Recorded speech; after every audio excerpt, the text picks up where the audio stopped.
Welcome back, everyone. I'm Doug Parrish with Football Organically. I'm joined by Nick from the Hoops Initiative.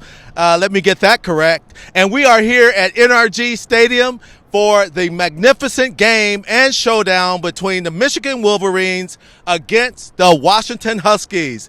Nick, how are you feeling today? I'm feeling incredible. It's been an awesome weekend thus far. And thankfully, we've got the game tomorrow, so I can get some sleep afterward. I know, it's been really exciting. You know, we've had so many events. We've had Media Day. We've had the bands playing. We've had all of these great things going on. What are you looking forward to most between Washington Huskies and the Michigan Wolverines?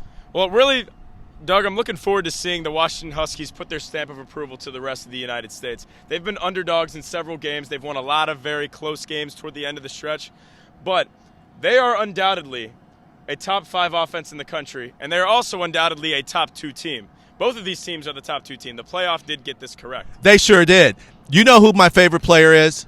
Michael Penix Jr. That guy, left-handed, will throw frozen ropes down to his wide receivers. Talk a little bit about those wide receivers from Washington.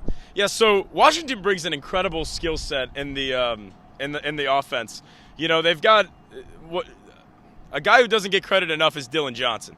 Dylan Johnson's been able to hold it down on the ground, and he's been able to make Washington a real triple threat offense with a very talented running game, very talented quarterback, and, of course, very talented wide receivers. The wide receiving core those are 3 NFL wide receivers on the same roster right there. Yeah. You've got Rome, who just recently was projected to go 5th overall in ESPN's latest mock draft. And then you've got Jalen McMillan and Jalen Polk, all 3 who have put up several hundred yards again this year.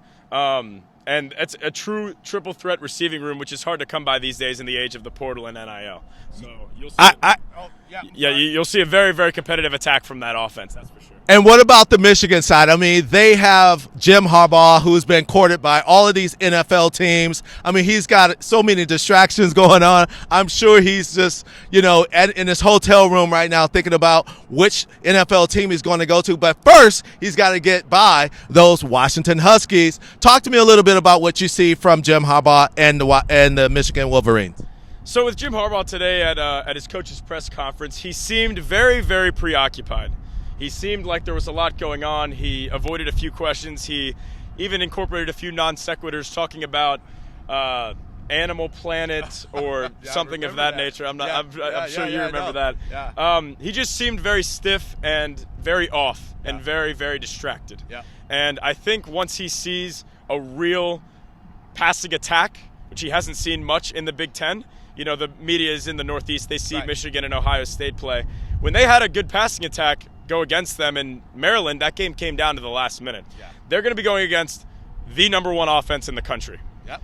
They're going to be going against a passing attack where Blake Corum will not be able to hold it down on the ground. They're going to have to turn to the air, and that's when you'll see guys like Elijah Jackson and Jabbar Muhammad step up big time for the Huskies like they have in big moments this season.